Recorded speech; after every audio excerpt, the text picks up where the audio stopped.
বন্ধুরা নমস্কার। আশা করছি আপনারা ভালো আছেন এবং ভালো থাকবেন। আপনাদের সবাইকে আমার homeopathy channel homeopathy health hub কোর্সে স্বাগত। আজকে আমরা কথা বলবো ইউরিনারি ক্যালকুলাস আর হোমিওপ্যাথিক ওষুধ। একটা ছোট্ট পাথর কিডনিতে এত তেজ ব্যথা সহ্য করা যায় না। কোমর ধরে বসে থাকতে হয়।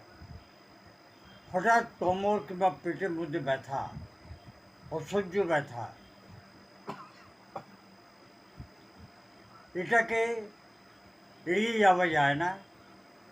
এটা পাথর হতে পারে। তো আসুন আমরা দেখি এগোই আমরা। কিডনিতে স্টোন কেন হয়? মিনারেলস থেকে হয়, যেটা পেচ্ছাপের রাস্তায় যাওয়ার সময় খুব তেজ ব্যথা হয়। মুখ্য কারণ হচ্ছে কম জল খাওয়া,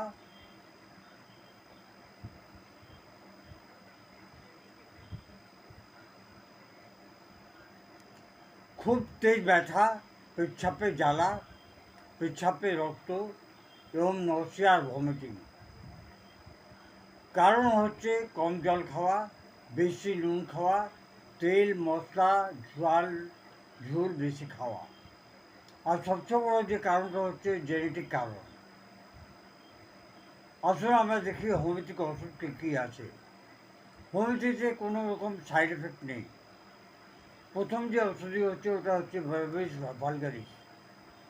ভার্বাইসের লক্ষণ হচ্ছে ব্যথাটা চারিদিকে ছড়ায় এবং কিডনিতে ব্যথা হয়।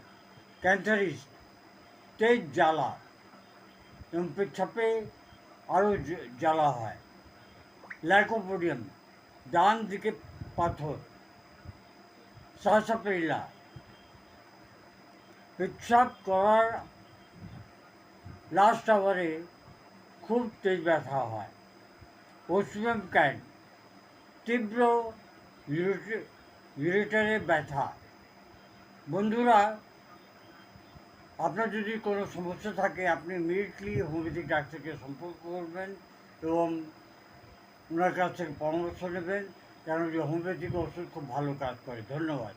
Long live homeopathy, long live Hahnemann.